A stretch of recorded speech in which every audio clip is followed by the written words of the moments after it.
Hello everyone and welcome to tonight's webinar. It's fantastic to see you all. My name's Laura and I'll be handling the technical issues for tonight, and I'm a member of the Awaken Life Project. Firstly, I'd like to introduce Cynthia Bampton. Cynthia is the co-founder of the Awaken Life Project and my teacher. She's been working with people all over the world for over a decade now, to really help people put their lives in a bigger spiritual perspective. She's been helping me and others to awaken to the reality that we're always already free, no matter what is going on in our life. And one of the things we all find so powerful is that she manages to make very deep spiritual truths very accessible and very practical in our day-to-day lives. So she's going to do a presentation now, and then there'll be a question and answer.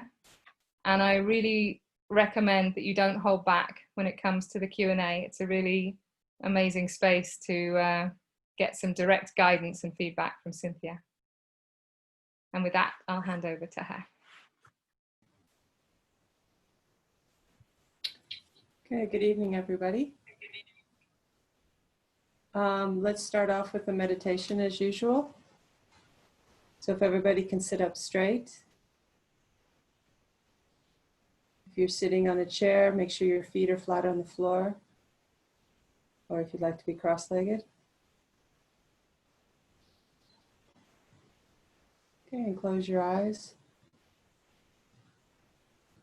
And take a deep breath in with the air coming through your nose,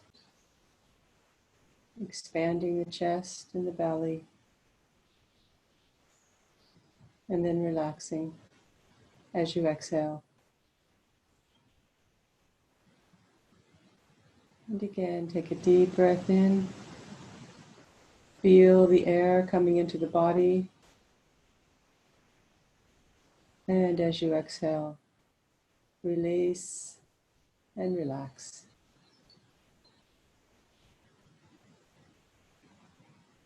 You do that a few more times on your own.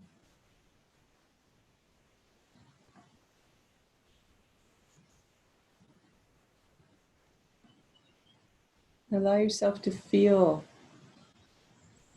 the breath as it comes in, and feel the body as it relaxes as you exhale.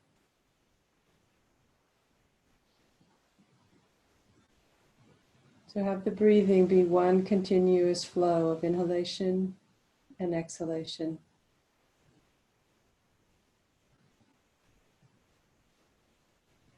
So receive the breath, allow the body to expand, and exhale, and feel the release of any tension that you might be holding.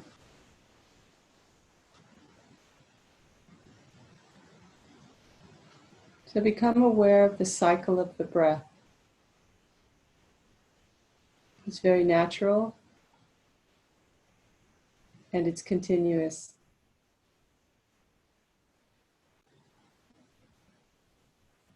It's just really a cycle of receiving and releasing.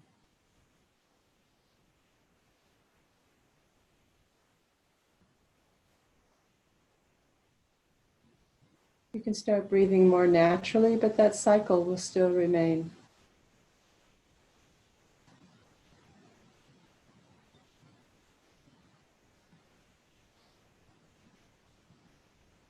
So just follow the cycle of the breath.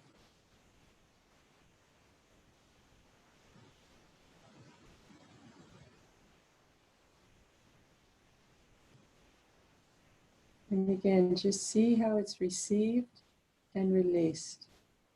Very, very naturally.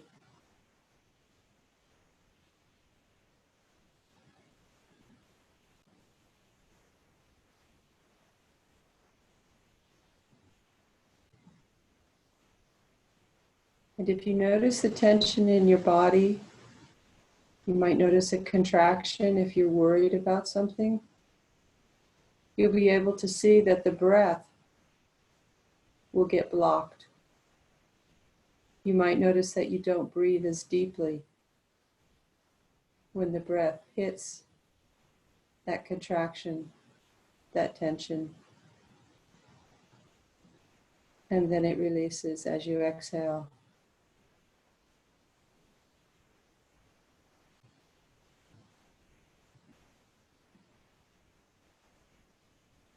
So just sit back and be aware of the body breathing.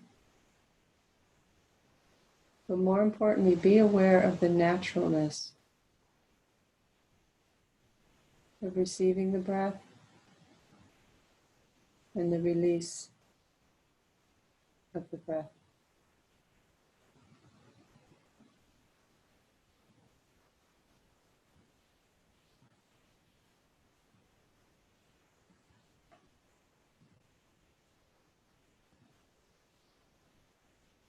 Watch this cycle and notice that as your attention is on the body breathing and the receiving and the releasing,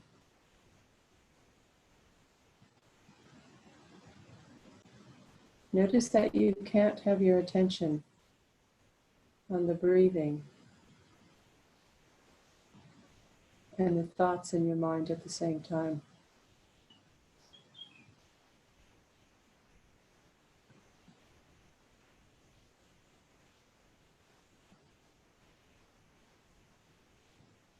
So there's a natural cycle of breathing, but the same cycle as thoughts arise and then they fall away is really no different. There's a natural cycle of the arising of phenomena and the release of phenomena.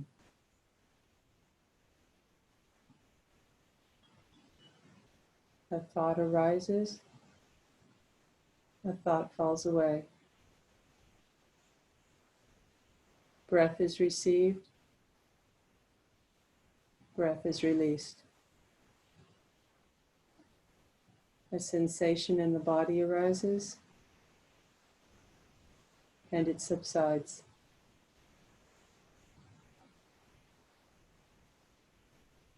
A thought arises and is released. It's a flow.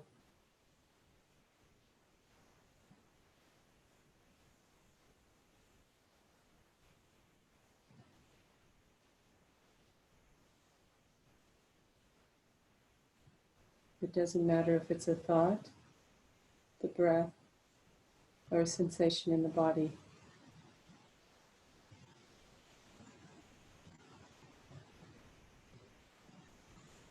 It's all the same movement. And it's a very natural movement.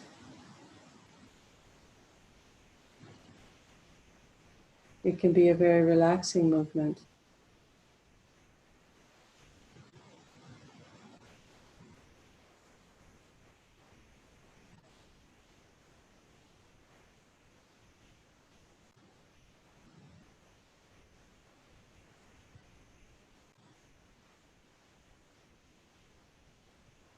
So it doesn't matter what kind of thought is arising. It doesn't matter what kind of thought is releasing.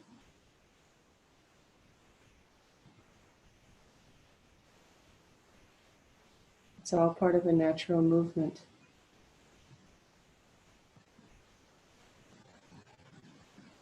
It's the same with sensation. Pain arises, pain releases.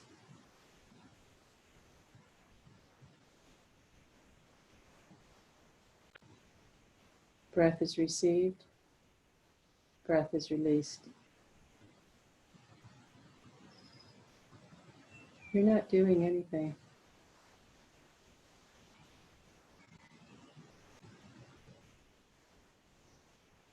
Everything's just happening.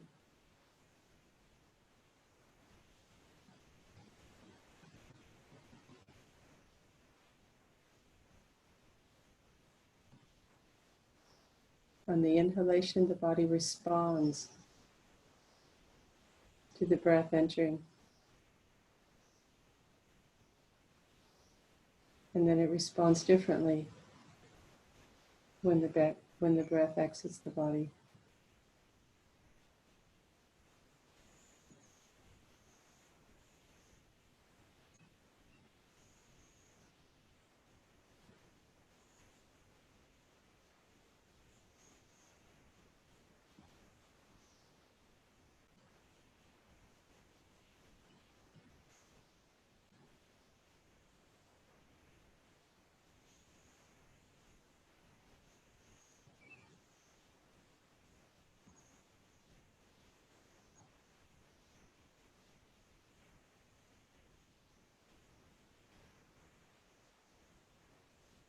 You might be aware of some sounds.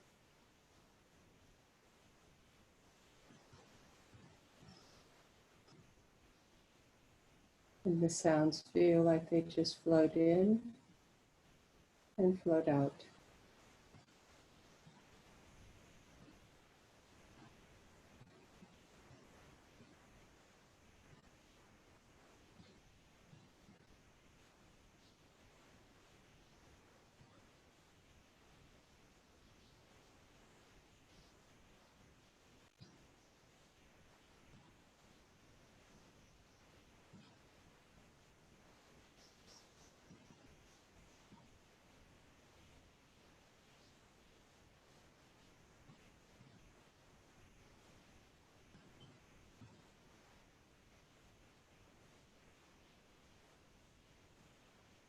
So as you sit very still,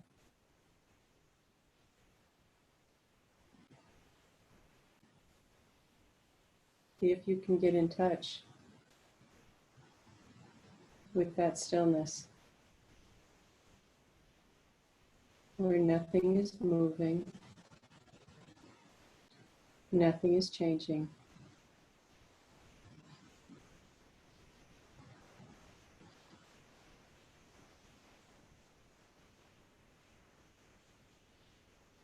And if you can recognize that dimension of yourself where nothing is moving and nothing is changing,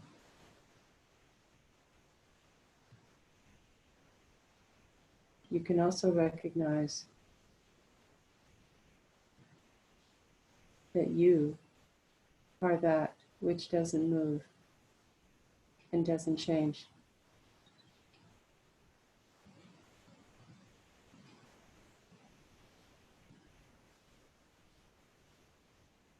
In the cycle of breathing,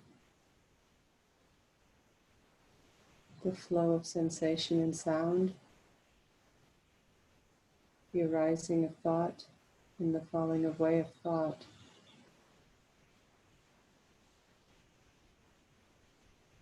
is all experience arising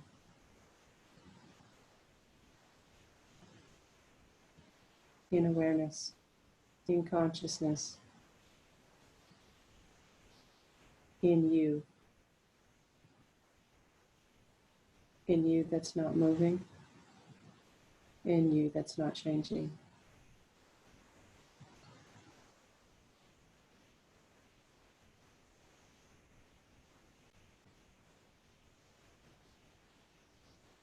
Everything just is. That which never moves and that which never changes. It just is. The breath coming in and out,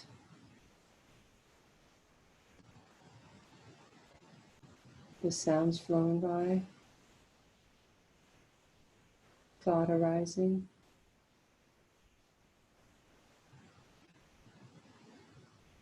It just is. Change occurs. It just is.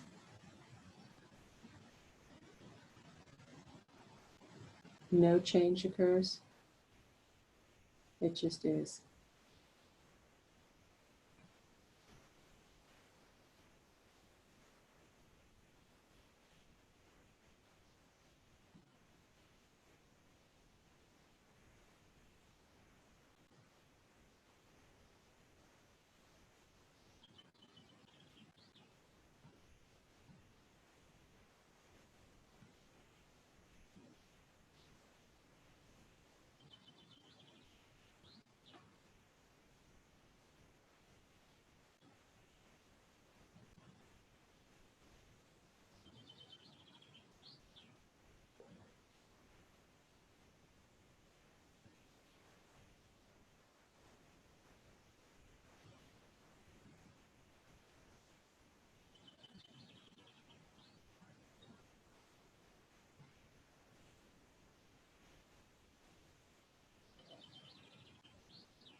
If the mind is busy,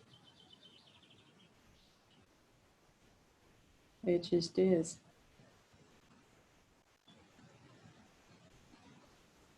If the body is agitated, it just is.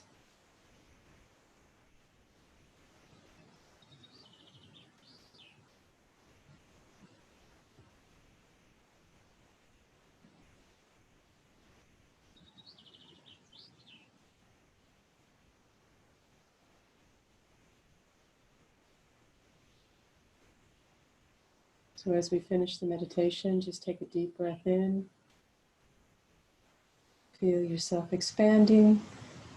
Feel the body breathing. And exhale, relaxing. And one more time, inhale. And exhale, and when you're ready, you can open your eyes.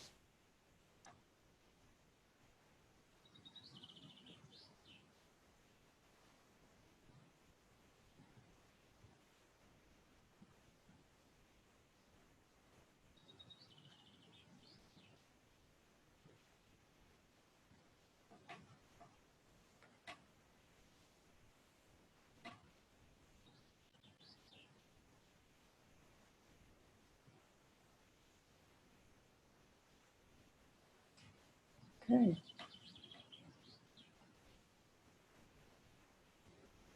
So the title of the webinar tonight is called Reactivity versus Response. So I'm hoping in that meditation that you had a little bit of a taste of a responding. And maybe some of you had a little taste of reacting. We'll find out as we go through this. So response is when there's an experience arising in your experience. Here's an experience coming into your awareness. And you receive it open-heartedly, open-handed. It's just the experience is arising and you're aware of it. It goes through and it releases. It's a flow, a natural flow. So you're aware of an experience that's happening, but you don't make it into a problem, and then it just flows through. But a reaction is when there's an experience arising and you contract around that experience. And then that contraction, you react. So the difference is a response is ego-free. A reaction is not ego-free. If you look at the cycle of receiving and releasing, you see there's only one thing going on, and it feels like a flow. But if you're reacting, it actually feels like there's two things going on. There's something outside of me that is a stimulus, could be an experience, whatever the content is. There's a reaction, it hits something, and there's a contraction. And then there's a dramatization of that contraction. So a reaction implies two. And if something implies two, it means there's a separation. It means that there's a separate self in here that thinks something is outside of itself. Something happens, it hits something in the individual. There's a contraction. You make this mean something about you, and then you dramatize whatever idea and belief that you have. Okay? So it's very, very simple in a certain way. Because the reaction is not a flow. The reaction is boom, boom, boom. And then continuously, boom, boom, boom, boom, boom. Everything bouncing all over the place. And a flow does not have any boom to it. It's just all flowing. And I think if you look in your own experience, you can tell the difference. So maybe in the meditation, you could see the flow of the inhale and the exhale. You could see the flow of the thought arising and the thought releasing. You could maybe feel the flow of hearing something and it just flows. But also you might have noticed, and if you didn't notice in this meditation, because everyone seemed to be very still, but if you look at other times in your life, a lot of the time a thought will arise and you'll make it mean something about you as a separate self. You'll make a problem out of the existence of a thought. In other words, you're personalizing it. You're making a thought mean something about a separate self that actually doesn't exist. You're personalizing that thought. When you personalize a thought, there's a feeling of contraction. Something comes and you contract and you think, now there's a problem, or now there's something wrong, or something is missing. It causes a reaction. Okay? And then you have something you have to do. The free flow has actually been blocked. So if you're having a contraction, somebody has said something to you, whether it be your partner or just a stranger, it doesn't really matter. Or maybe you're watching something on the news and you don't like what you're seeing. It doesn't matter what it is. You just feel it. You see, and then all of a sudden the separate self starts to come online. The experience of the contraction doesn't mean the separate self is active. It just means that there's a contraction that's come from conditioning. But if you dramatize that contraction, that's ego, because you're imposing separation in action. Okay, so I'm trying to make this very, very scientific for everyone. All you have to do is look at when you have an argument. Information comes in, you don't like it. You're contracted. You think you're right. They think they're right. There's a contraction going on, there's a polarization. So you have the contraction, you've had something come in, and you feel like you're right, and you're more interested in being right than anything else. And so what happens, all of a sudden, you dramatize that position. And when we dramatize a position of ego, there's a certain tone to it, there's an edge to it, and there's aggression. Now, why does it have a certain tone, and why does it have aggression? It's because the free flow of consciousness has been, what's the word I want? It's not cut, because it can never be cut. It's just been disturbed. The free flow of consciousness has been disturbed in that moment, so it's contracting. And then you react and you're throwing something out. It's harsh. It's harsh because you've cut off from your true self by personalizing a thought that arose or a sensation that was arising.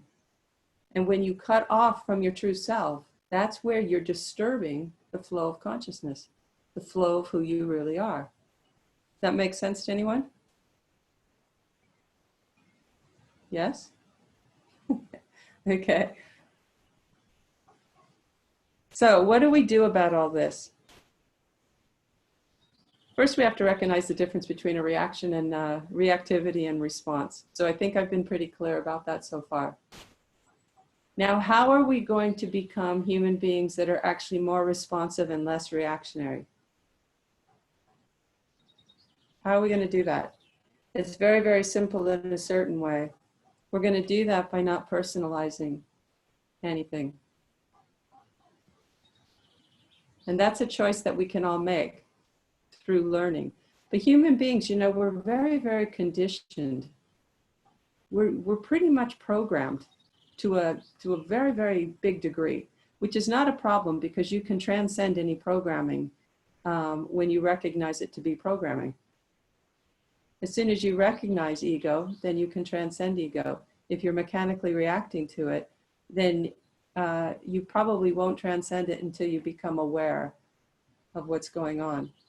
And the way we become aware normally is we suffer, because we're cut off from our true self. We're reacting to stimulus, and that reaction is usually coming from conditioning, or from brainwashing, if you want to say it that way. Okay, so the way we can actually take this on here and now, and you don't have to know that much, the way that you stop reacting, the way you transcend reaction, is you become very, very interested in your reaction. You become curious about it. So let's take shame as an example. So somebody says something, it triggers something in you. You contract. There's an emotion of shame. You think you have something to hide. And then you cut off and you react. Whether it be in a calm way or an aggressive way, it doesn't matter. It's all aggressive because you're cut off. But in that moment that you recognize there's a contraction and you say, what is that? You're curious, what's going on? And then you go, God, I feel so ashamed. You go, okay, there's shame. I recognize that there's shame. And then you could say, well, why do I feel ashamed? You know, and you got to be careful here, because it can be very, very tricky, and you can get into more of a therapeutic approach where you think you have a problem and you got to get over it. But if you just ask yourself, what is that shame? That's a better question than why do I feel shame? You feel shame because you are conditioned to be ashamed. We're conditioned to believe that this is okay and this isn't okay. So if we do something that's not okay, then we feel shame. But just because you feel shame does not mean anything. So you become curious.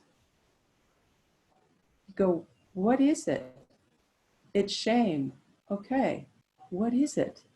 You see, and you start investigating your own reactivity instead of putting all of your attention on the catalyst of that reaction.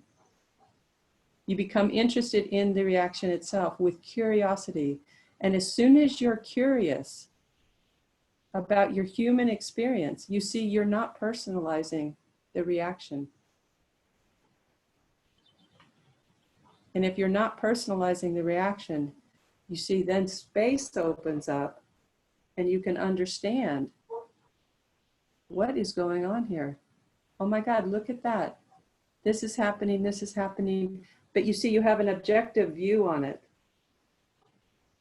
And you recognize the human experience in your own experience in real time. You recognize how shame works. You recognize it doesn't matter if it's shame or fear or doubt or jealousy. It doesn't make any difference. It's all the same.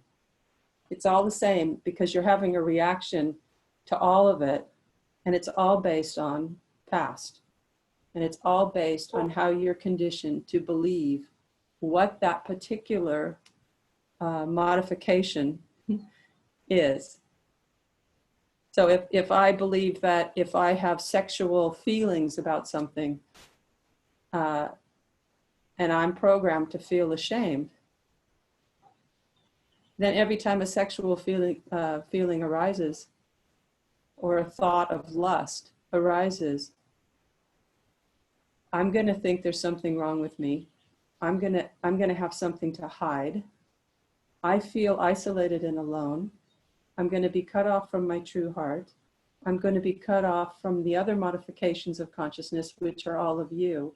So I'm being cut off from all of the diversity in the world. And I'm living in this very, very small cut off shell. And then from that shell, I live a life of reaction. Okay, but if I recognize all this, and I recognize the contraction, I recognize, oh my God, I do the same thing over and over again. I react over and over again. I feel shame for the same reasons over and over again. I'm trying to do the best I can. I want to be a good person. But you see, the whole time, you're just working with the details that has caused the reaction. You're not getting interested in the reaction itself. And if you don't get interested in the reaction itself, you're always going to be within the loop of ego, managing your experience, trying to deny things that shouldn't be there, trying to create things that should be there. And none of it is free. And none of it is real. It's all within the cycle of ego. But once you recognize this, and the first way you recognize it is you feel that contraction. So you're having a reaction. You feel it. And in that moment, instead of just reacting and dramatizing that contraction, instead of dramatizing it, you become curious. You see, and everybody can choose to be curious in that moment. And as soon as you're curious, the illusion of the separate self will dissolve.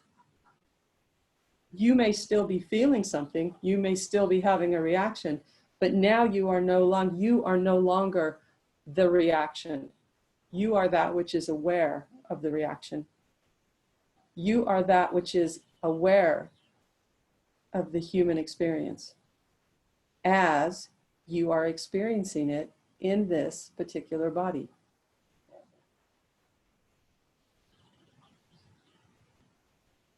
So there is a way out, and it doesn't have to take time. The only thing it takes is to see the difference between a reaction and a response, is to take out the middleman, which is ego. So if you just imagine consciousness free-flowing, right? Responding. It's like giving and receiving becomes one beautiful cycle. It's one thing going on. But giving and receiving is actually a good example. If someone gives you something and you have a contraction because you feel unworthy, you're conditioned to feel that you have no value and you're unworthy of receiving, you will block that flow of giving and receiving because you refuse to receive. You see, and then you'll react. And the way you might react is you might make a bad joke, or you might just say, oh, no, you don't, no, it's not really true. You see, but you're not receiving what's being given. And when you don't receive what's being given, you see, you don't give back. You don't allow that flow to continue. Because if you receive, automatically you give, the other person receives and gives. So just that willingness to not react, not to dramatize anything, any kind of reaction, you recognize that there is only consciousness. It's one flow. Giving and receiving is the same thing. So I want you to also recognize that reactions, contractions, and responses all are arising from that one consciousness. So when you contract, something happens. You contract, you personalize a thought, a feeling, a sensation, or a situation, and you contract. If you become interested in that, you will recognize that I'm contracting and then I react. I suffer. And you suffer because you're cutting yourself off from that beautiful flow of who you ultimately always already are. So when you recognize this contraction as suffering, and you recognize your reaction causes suffering in yourself and in the person who's receiving your reaction, and you start to want something more than that, you want to transcend that, you see, that kind of activity will actually wake you up to this natural flow of response. So even reactions and responses, the way I'm describing them, it's all consciousness in the end. But usually we try to get rid of a reaction. But instead what we want to do is we want to be able to be curious about that reaction, because then it puts you in touch with that which is prior to any reaction, and it also helps you to understand the human predicament, because we're all products of that human predicament. So, you know, this whole thing with the coronavirus right now and all the, in the States, all the riots going on and all the, you know, all the division and all this stuff, you know, it's the opportunity to have lots of reactions. You know, whether you believe in the virus or you don't believe it, it doesn't really matter. But if you recognize your reactions that are occurring when you watch the news or whatever, you see, and you become interested in your reaction, then you will transcend the division of that reaction.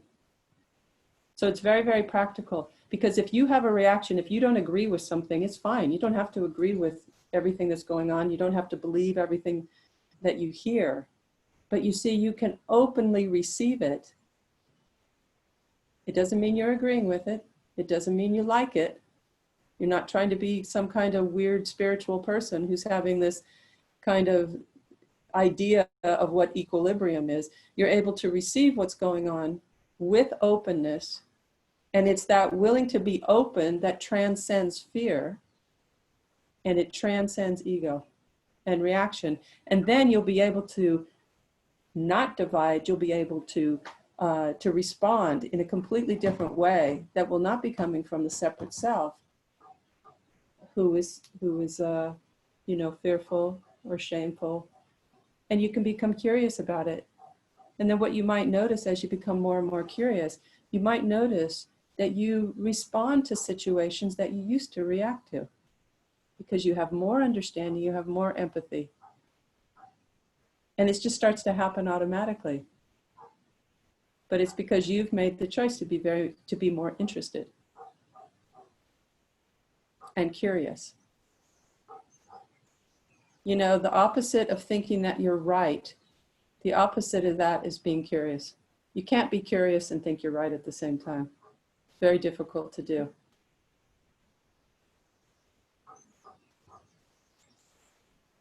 So I hope you're getting a flavor of what I'm trying to say, because right now we have so many opportunities to react, and we have so many opportunities to respond. But the reaction, just because you have a contraction, a conditioned response, a conditioned response, fear, frustration, I mean, it doesn't matter. Whatever the conditioned response is, just the appearance of the contraction does not mean it's ego. It's only if you dramatize that reaction. So as soon as you have that contraction and you recognize, ugh, I'm reacting to something, you see, in that moment, get curious. And then something different is possible. Just be curious about your human experience. We're all in the same boat. We all have shame. We all have fear. We all have doubt. We all have resentment. And all of it's coming from the past. All of it's a projection onto now. And all of it just keeps this cycle of ego continuously, even with our best intentions. But there, like I said, there is a way out. And it's in everybody's hands. All you got to do is get interested, get curious. I like the word curious because it sounds more like a child, you know, like this innocence of a child, where most of the time, you know, adults, we're not very good at being curious. We're better at analyzing. But analyzing usually doesn't have a lot of curiosity connected to it. It has more of figuring something out, trying to get it. Instead of just responding with curiosity, with open hands. What's going on here?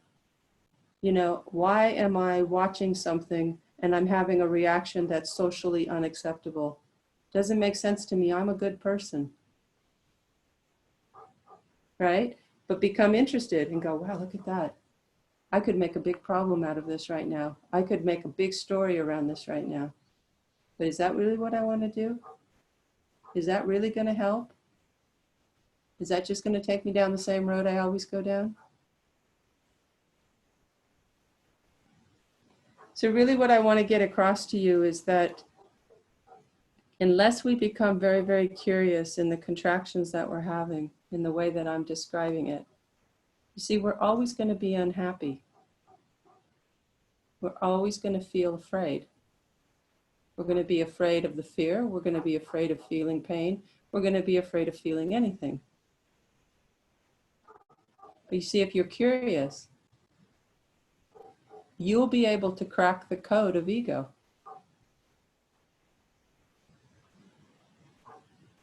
And ego is really not that complex. It really is just the insistence on separation, the insistence on limitation, and it manifests in very specific ways, and I've named a few of them. We can name some more, but if you get interested in the characteristics of what ego looks like, and you recognize it in yourself, you recognize it as ego. And you don't really need to do anything about it other than not, once you don't personalize it, then that flow of response has been reopened. It's only the personalization that's the problem. So if you feel jealous, get interested in it, be curious. If you feel lust, get interested. If you feel shame, get interested.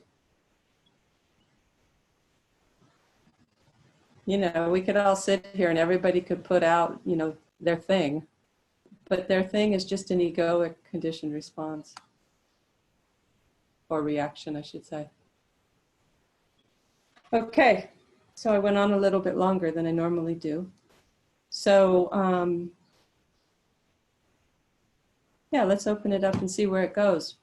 But what I really want to try to get across to people tonight is the liberation that comes from being interested in your reaction. So just think for a moment, what is the reaction that usually gets you? What is the bait that is very enticing for you? And what do you do with it?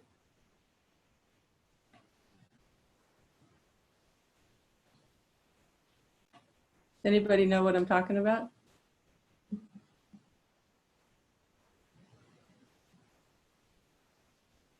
I think everybody's understanding what I'm saying because it's quite big.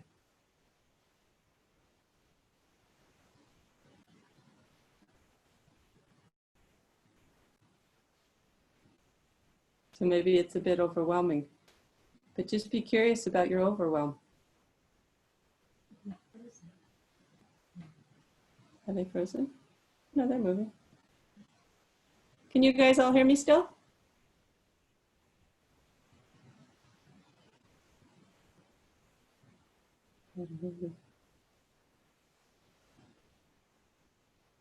Did we lose them?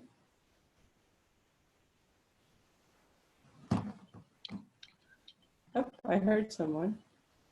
We can hear. You can hear us, Sergio? Yeah. Okay. I thought I lost you guys there for a moment.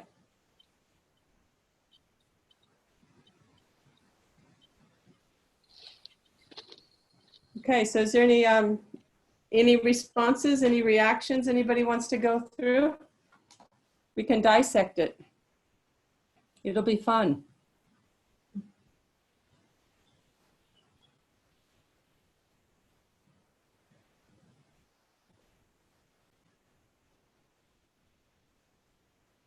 Can I say something? Yes. Okay, Hi, Julia. Hi. So what was my experience in the last few weeks was that I think I was reacting a lot, but it can be also really subtle in the way that I don't actually see it as a reaction.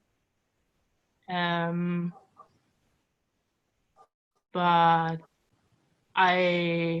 afterwards, I realized that it was a reaction.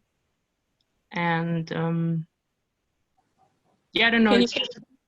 Can you give an example of like what it was?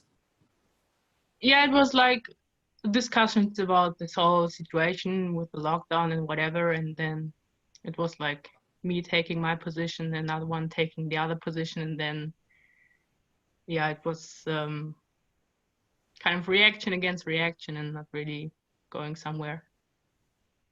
Well, that's what ego is, really. Yeah. It's like two egos just kind of having a party and nobody's liberated because everyone thinks it's the person out, the other person that's causing the problem. So what was your reaction?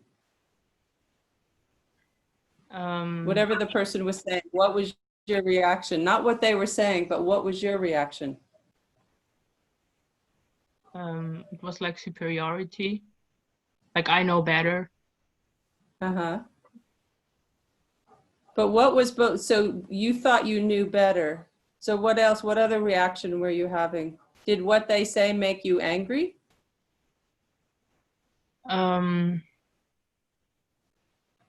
A bit, but I think it was more like sadness. Uh-huh. And why were you sad? Because I thought, in the way, like from the superior place of how can you think like this? And then I was like, oh man, that's really sad. It's really sad that they were thinking the way they were thinking. Yeah. But why is that a problem that they think differently than you do?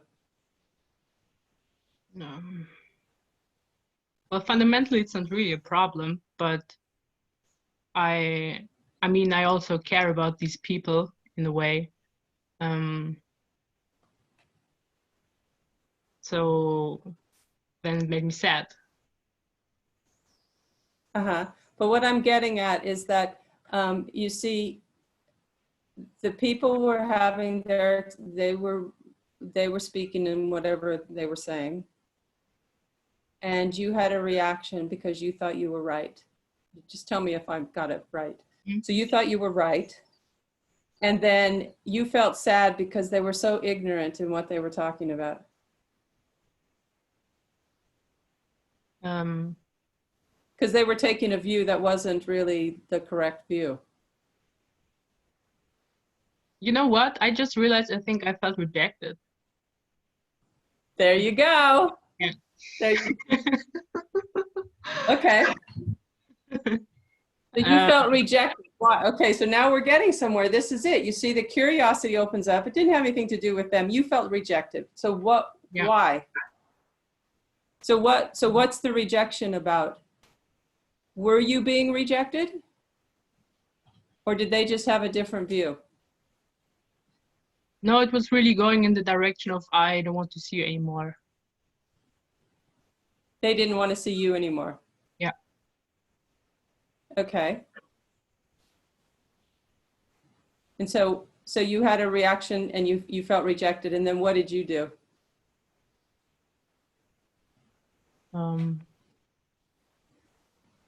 Well, I didn't.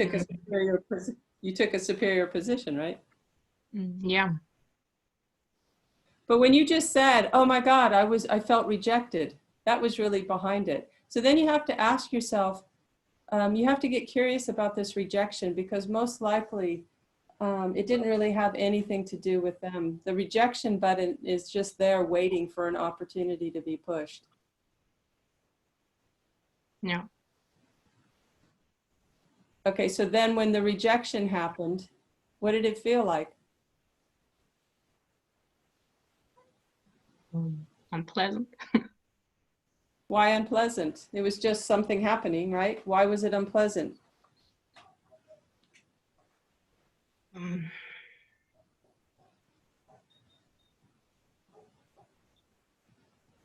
don't know. I don't have an answer to it right now. Okay, what I'm trying to get to though is who is the I that's actually being rejected? Well, that's ego. Right, because Julia, who Julia is not separate from the other. Who Julia is cannot be rejected, because you are the all and the everything. So if you take a position, usually when someone feels rejected, it's always coming from the past. It's always coming from an idea of not being worthy of being pushed away. You know, just the fact that we were born, we went through the birthing process, we were rejected from the mother's body into the world. It's inherent in being born in this world that there's going to be some kind of experience of rejection. Yeah. Okay. So what if you actually looked and you said, was I actually rejected? Is that really true? Were you actually rejected? No. Or were you just having a reaction? Yeah, I was just having a reaction. So really, it was just what I'm trying to say is nothing really happened. The person said something, you said something, they said something. There was just activity moving back and forth. But it was reactions back and forth. There was no flow to it. Mm. Right? So when you experience that rejection and you understand now that you were not rejected. Your ego was rejected, but you were not. Yeah. Because it all comes back to the question of who are you? If you think you're the separate self, you're going to feel rejection and you're going to think, I am rejected. But if the rejection button goes off and you don't personalize it, you'll recognize that rejection is occurring, but I'm okay. Because I am that which is prior to all of this activity that's happening. Mm. And rejection is just a conditioned response or conditioned reaction. Yeah. Yeah, it gives a lot of It space. comes from, what was that? I said it gives a lot of space to see that it wasn't me who was rejected. Mm. Right. But anytime you feel rejected, because it happens, you know, I think it happens for everybody pretty regularly. When you feel rejected, you feel that contraction, and the habit is to think, I am rejected. If you can just recognize that as an egoic habit that's occurring, and you get curious like you did while we were talking, and you said, oh my God, it's rejection. Yeah. You said, then you recognize, I'm not being rejected. I am that which is aware of the rejection button being pushed. And I'm aware of the dramatization that I normally would do, but I'm not going to do it. Why are you smiling? I don't know, it's so ridiculous. It is ridiculous. You know, and it's interesting because it's actually completely unnecessary. All that suffering was completely unnecessary. Yeah. You see, and the way we're describing it, and you're just recognizing rejection. Who is the I that's rejected? It's not me. It's just an activity. You see, and when you recognize that, then you can transcend the conditioned reactions. Mm. You can recognize ego for what it is. But more importantly, you start to rest more deeply in that space of who you already are. Yeah. And then there's a bigger contrast. The longer you rest in that space, there's more contrast when a contraction occurs. If you're always contracted, you're not going to notice the difference.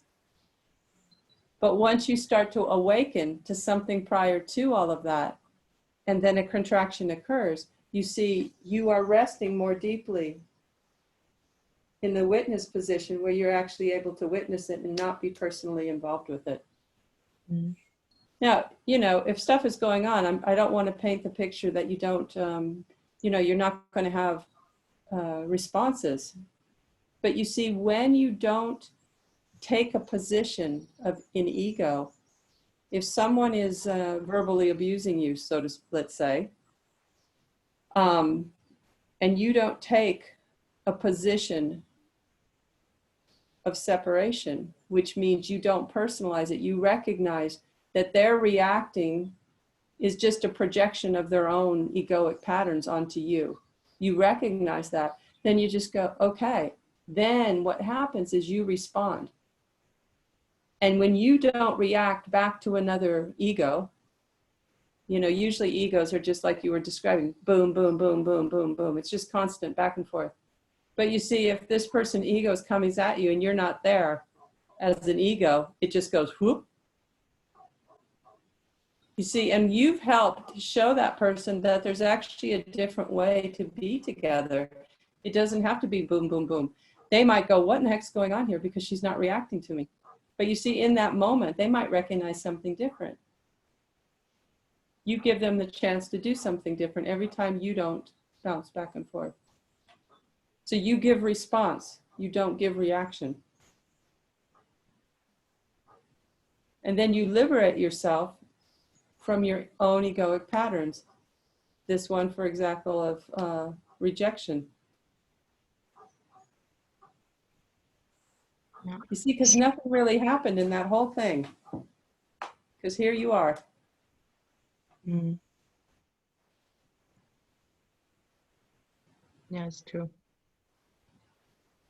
So just try to, you know, just become more and more aware of it. Yeah.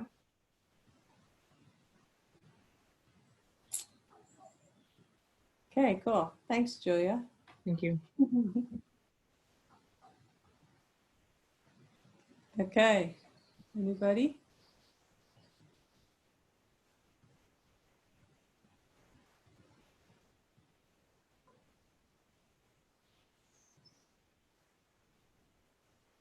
We place so many shoulds on ourselves. We have so many ideas of how we should respond, what we should feel like, what we should think. It's kind of endless.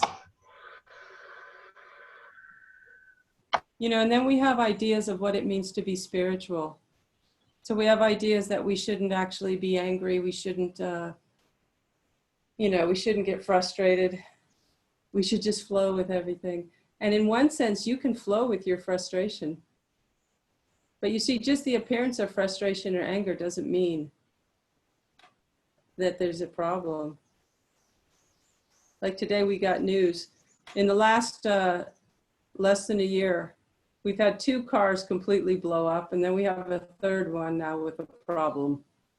So I'm getting a little sick of this, I have to be honest. And so, you know, yeah, I'm just like, oh, yeah. You know, I didn't say, I said something else. But it was good because it was just acknowledging my experience. It was no problem and moved on. And, you know, we still have to deal with the car situation, but, you know, it's not like you have to go, oh, I'm so happy. Another car blew up. Oh, fantastic. Because I'm going to be spiritual and equanimous. No, you can be equanimous with the fact that it's frustrating human experience, but you're not making a problem out of it, but you're still frustrated.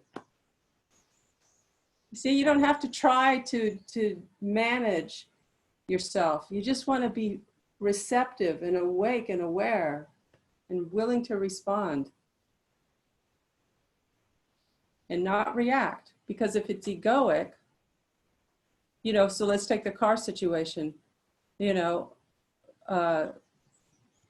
everybody involved with the car today could have been completely victimized. That would have been an egoic response because I'm pretty sure the car didn't do it to us on purpose. You know, it's just, you see what I mean? It's like, okay, something happened. It's frustrating. We have to do something about it, but nobody did anything to us. So we can be frustrated, but that doesn't mean that we're dramatizing ego. It just means that there's a frustrating something going on. We don't have to turn it into a spiritual experience of, oh, isn't this wonderful? I have so much I can learn from this. La, la, la, la, la. You know, we don't have to go down that route because that wouldn't be authentic to the, you know, to what was arising. We don't want to be like spiritual, nice robots. We don't want to be nasty, you know, egoic robots either. But both spiritual, nice robots are just as much robots as nasty, egoic robots.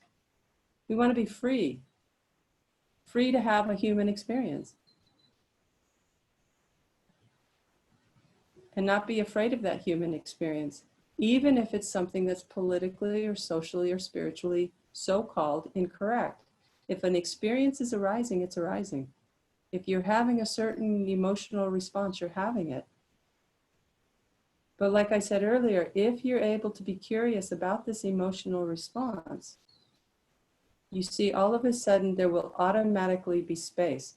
Just like what happened with Julia. We just talking, we weren't kind of, we had to go a little bit to try to get to where we were going. And sometimes that's how it is. But you see, just the act of being curious creates the space. If you're not curious, it means that you are attached to whatever belief that you think you have about yourself or the other person. And if you're attached, you're contracted, you think you're separate, and that's ego.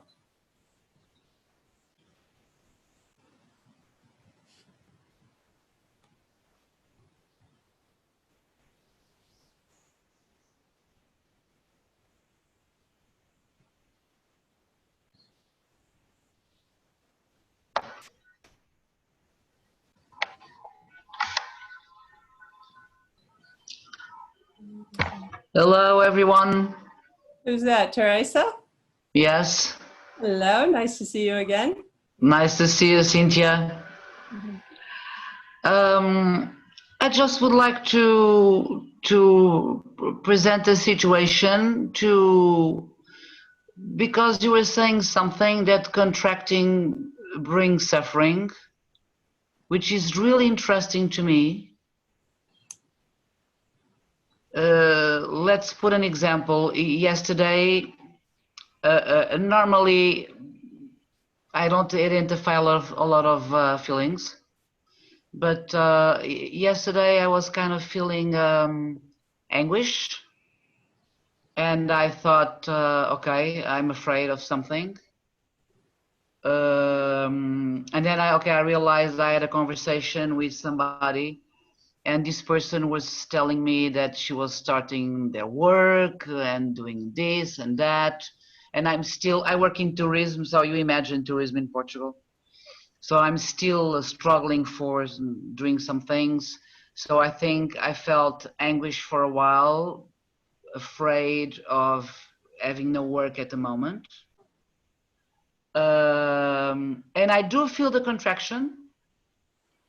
And I do feel something in my stomach, and I feel the fear. And then it's very curious because, or if I feel the shame, if I am ashamed, or I feel, and then I do a mental exercise, which is, Teresa, don't worry, let it go. This is my mind. Tomorrow you are not going to feel this way. Because I do realize I'm 57 years old, and I already know one day I'm in a very deep suffering, tomorrow I'm going to be happy, and the other way I'm going to be afraid, and the other way. So I realize that emotions, they don't stick with me because they change every day. So the exercise that I do is, okay, you're afraid. So if you're afraid, you're afraid. What's the problem? Tomorrow you'll wake up and probably you are different. And my question is, when I think this, okay, Teresa, stay with your afraid. If you're afraid, it's okay. In fact, little by little, I stopped being afraid. Now that you are talking about it. Mm-hmm. Each time I accept my emotion, it's kind of goes away. Yeah, because you're not fighting with it. You're not insisting that it shouldn't be there. Because it's there. Okay. You see, it's only when you suffer, when you have an experience, let's say a fear, and you don't like it, you don't want it to be there. So you either act, somebody will act like it's not there, but it's really there. So they're just trying to manipulate themselves. But they're not free from it because they still believe this is the problem. It's there. But if you recognize that fear is just arising and it doesn't mean anything, because like you said, it comes and it goes. But what I'm saying tonight is a little bit where you can take it to another level, because if that works, you know, if that works for you and you're actually able to transcend the fear, that's great. But there's a difference between transcending fear and managing fear. And we can be very, very good at managing an emotion, you know, so we can say, well, I know it's going to be gone, so it'll be fine. But let's take this fear that you mentioned about your job, and you said anguish. And so when you said, I'm afraid because I'm in tourism, I'm afraid because I don't have work. But the fear is not really because you don't have work. What's behind? What does it mean? If you don't have work, what does that mean about you, in your view? Yeah, I understand what you're saying. You do understand or you don't? No, I do understand. You see, because if you're not working, you know, if you don't have any work, what does that mean about you?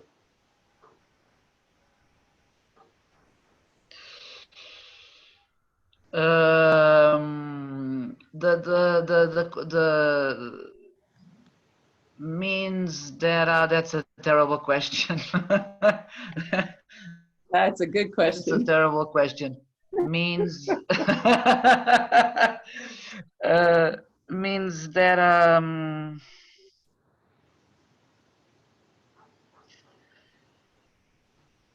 means that I stay with a lot of I've been a workaholic all my life. Mm-hmm. Most of my value as a person, 70% I've put in my work and things that I do. Right. It's like unemployed. I do have to. I'm not saying reinvent myself, because I don't know how to do that. Right. I'm even if I'm out of work, I always have millions of things to do. And I've been doing a lot of therapy for the last 10 years. Teresa, are Yeah, you avoiding my horrible question? I think so. Almost for sure. I kind of thought so too. Okay, but see, this is what I'm trying to say, is because, you know, look, you be curious about it, because you know, you don't have to do it right now if you don't want to, but you know, you want to be curious of like, wow, if I don't have work, there's fear that I don't have work. Why? What does it mean about me? It means, you know, whatever, I don't have any value. It means I'm afraid that I won't have money for food. Okay, so then there's a physical aspect of, you know, having no work means having no money means having no food, not being able to pay my rent. Okay, so there can be that. So there's a whole projection of what will happen if you don't work. But it could be, what does it mean about you if you're not working? Maybe it means you don't know who you are. Just the way you were describing, you don't know who you are if you're not working, because you're no longer, who you are is no longer attached to the job, because the job is not there. And you said you didn't want to reinvent yourself. So what you want to get interested in and get curious about is like, well, who am I without my work? Who am I? Am I going to, you know, am I going to be dependent on other people if I don't have money? Some people are afraid of that.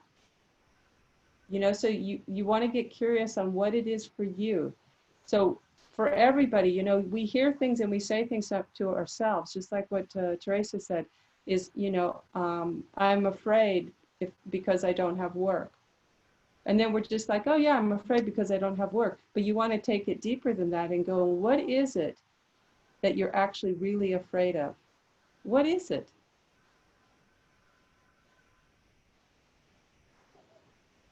And if you're attached to a certain identity, and that identity is taken away,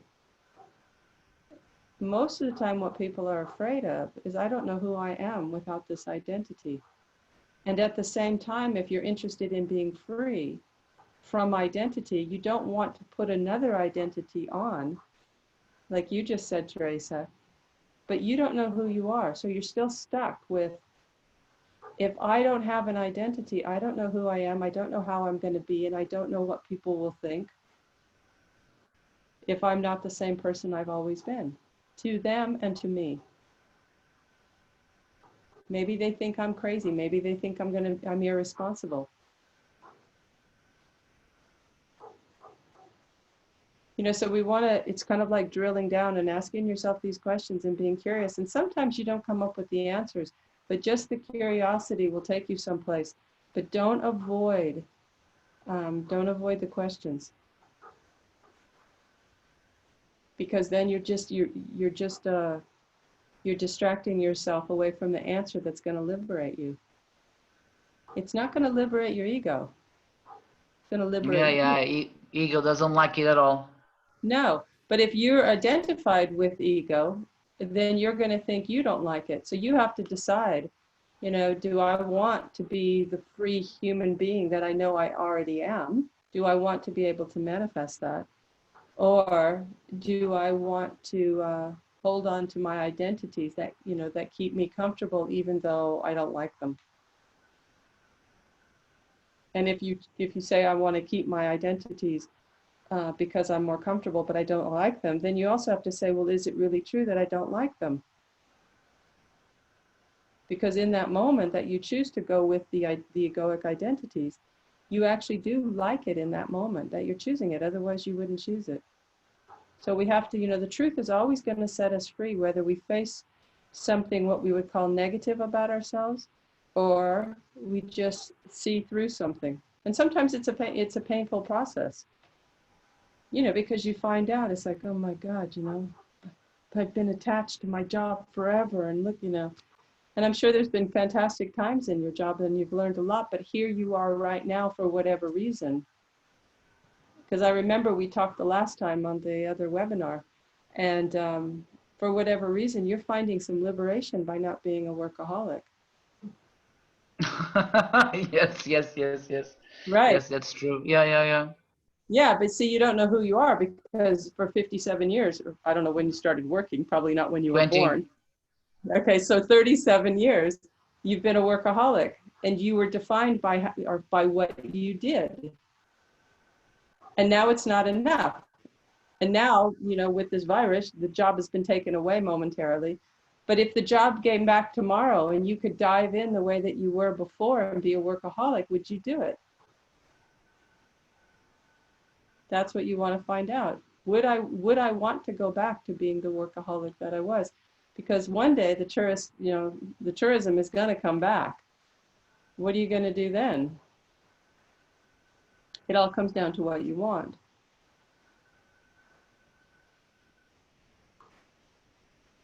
But just get curious about it, because it doesn't have to be some kind of arduous, horrible process. Yeah, I know what curious. you mean. Yeah.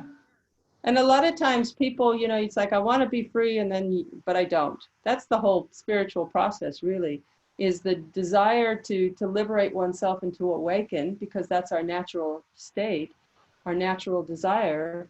We have that. And then, of course, we're attached to ego. And so we have this other reaction, and we're saying, no, I don't want that. So our whole time we're like going, I want to be free. No, I don't. Yes, I do. No, I don't. Right? It's back and forth.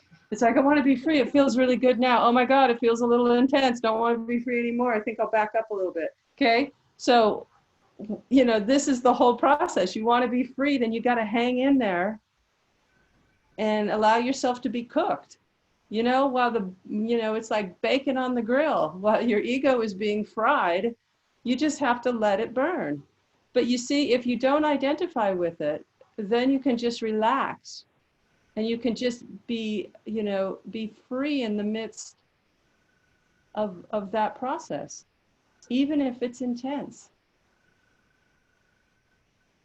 But that's it. We're always running away from our true selves. We're always finding distractions from our true self.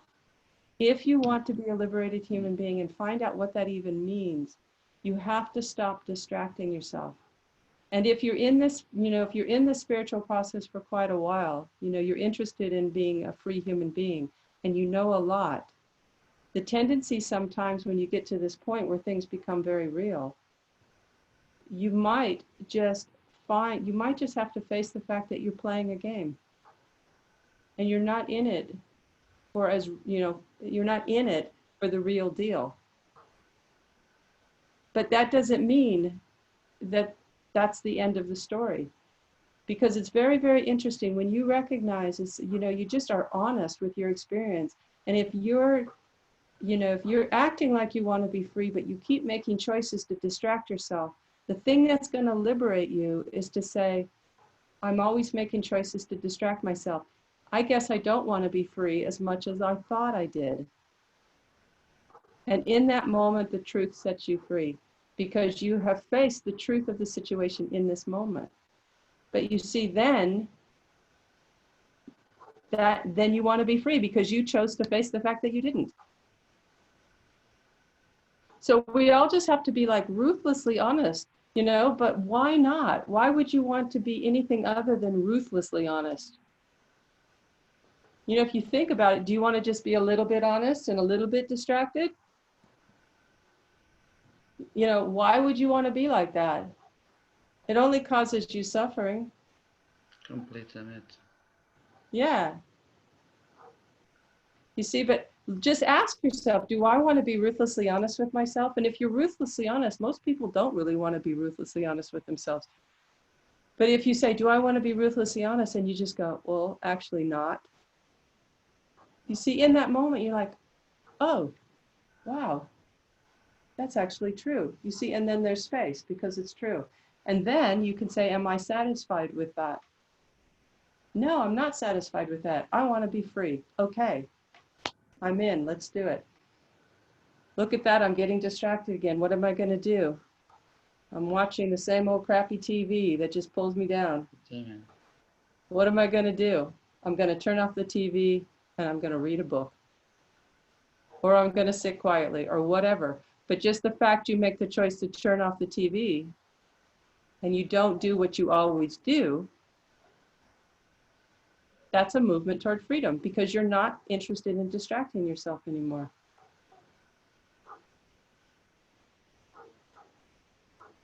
So really just think about, what would it be like to live in a state of constant response? Okay? And that doesn't mean that you don't have egoic patterns still, or egoic habits. You still do. But instead of going back and forth, what if you just went like this and you just didn't move, and your egoic habit is happening, and you're just like, okay, here I go, I'm in, Because the process isn't always just smooth, so I don't want to give that flavor. But you see, even if you're kind of in this back and forth, as long as your fundamental ground is moving forward, that's a constant response. It's only when you start playing games with this back and forth and you consciously allow yourself to be distracted and you go against what you truly want. You go against who you know yourself to already be. And then you gotta start asking yourself some questions, because you're pulling back from what you know to be true. But the good news is, I see we're almost out of time. I just want to leave you with this, because even if you have a habit of going back and forth, and when you first start, that's going to be a bigger movement. And then as you keep going, maybe it goes like that. And then maybe it just goes like that, until one day it goes like that. So I just want you to know that no matter if you're doing this or where you are on the spectrum, it's never too late to let everything be as it is. It's never too late to say what's true right here and now, even if it makes you look bad. It's never too late to do something different.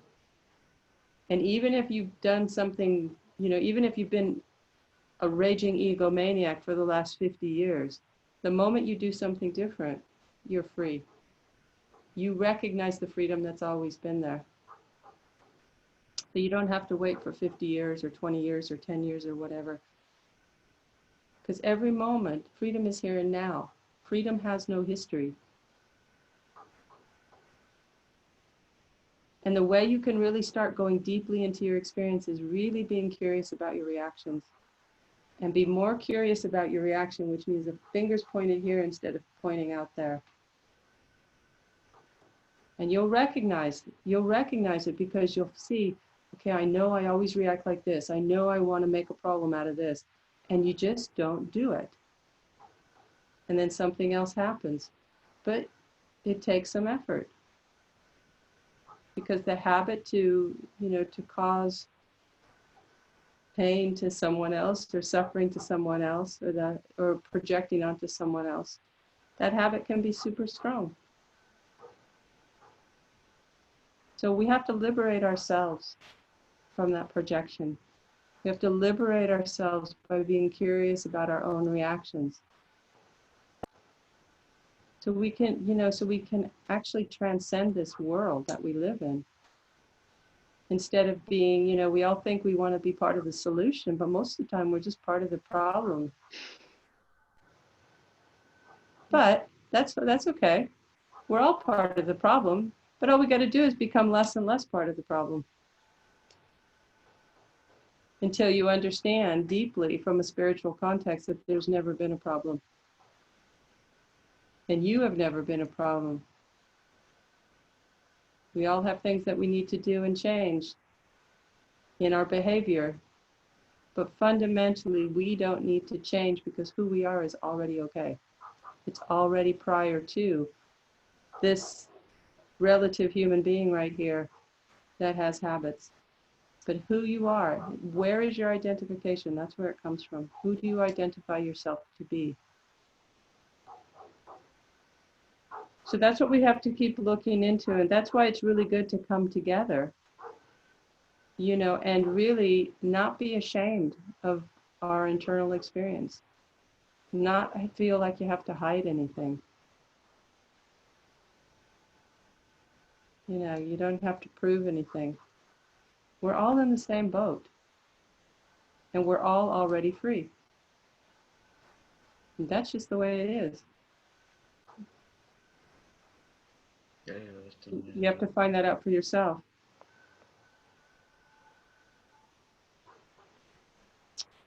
Okay. Cynthia, thank you so much. Thank you, Teresa. Thank you so much. Okay, I think we're going to finish with that. But really, we're just getting started. So everybody think about these things. And don't just make it like, wow, that was interesting. I got a little insight. If you got an insight into anything tonight, put it into practice. Because it's not about the insight. The insight is important, but the follow through is more important. You can have like 1,000 insights and nothing changes. Or you can have one insight and take it seriously and your whole life can change. So get interested in the follow through. That's what we need. Okay.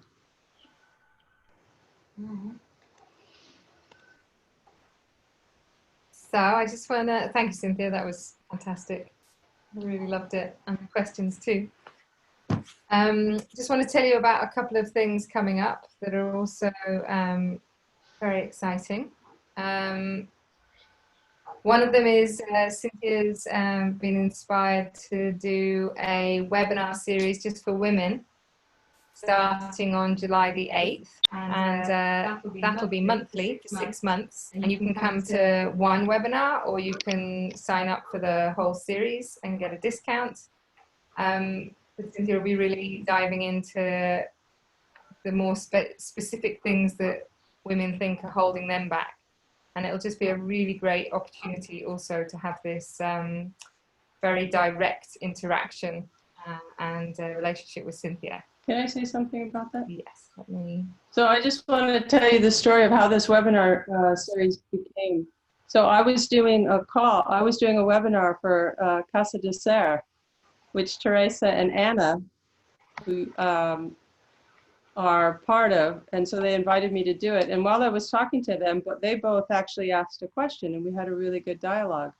And while I was doing the dialogue, I just got inspired to, what I thought I was inspired to do at that moment was I thought, I just want to create a place where women can just come and be able to speak about what they need to speak about. And then I can put it into a context, just doing what I usually do. But for some reason I thought, and then I want to, maybe I'll go to Lisbon once a month and I'll go to Porto once a month and I'll just do this. And then people can come if they want to come or they don't come if they don't want to come. It doesn't have to be any regular thing. And I was trying to create something where women didn't feel like they had to be obligated. So anyway, what ended up, so I had this inspiration. I was like, wow, okay. And then I talked to Teresa, who's on the call, and she's our marketing manager. And so I told her, and then when we were talking, we just got the idea to let's do this.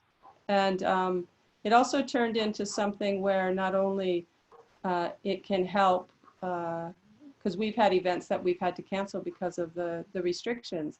So this is also a way that we can support the Awaken Life Project, but also we're asking any organizations that want to also help them survive through all this, because a lot of yoga centers or lots of different places have actually struggled financially.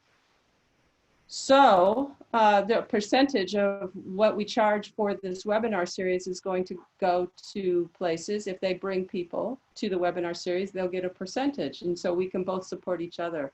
And so, but the reason I'm telling you all this is because we never know how we're going to affect each other. So Teresa and Anna, we had a conversation. It affected me. I came up with this idea. Maybe they'll never come to the seminar, the webinar series, but it doesn't matter. But you see, when you give, it gives something to someone else, and then creativity starts to flow. And that's what's cool. It's just a very cool way to live, and then allow yourself to go with it and see what happens. Okay.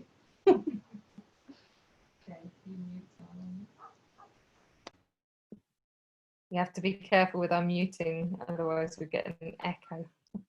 So I will send out an email to everybody tomorrow with all of these details, so you don't have to remember them now. But I also just want to remind you that Peter Bampton is running an online course. He usually does it live in Porto and Lisbon, but because of the restrictions, he's doing it online, and that starts on the 14th of June, and that course is called The Fire of the Heart, like his book. So, and that will also be really good. So I will send you all the details. And also if you ever want to find out about our events, including the ones I've mentioned, you can look at the events page on the website. And the next webinar is July the 1st. So in 1 month. So yeah, I will send you an email tomorrow with all the details. Does everybody want to unmute? And then we can just say goodbye for now.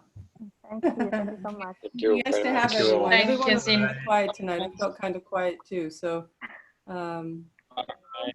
yeah, it's just nice to be together. Thank you, Cynthia. Thank you. See you all. Thank you. It was great. Very good to be together. Bye. Thank you very See you much. next time. Bye, Everyone's really everybody. quiet. I can't tell if you Bye. guys are frozen or not.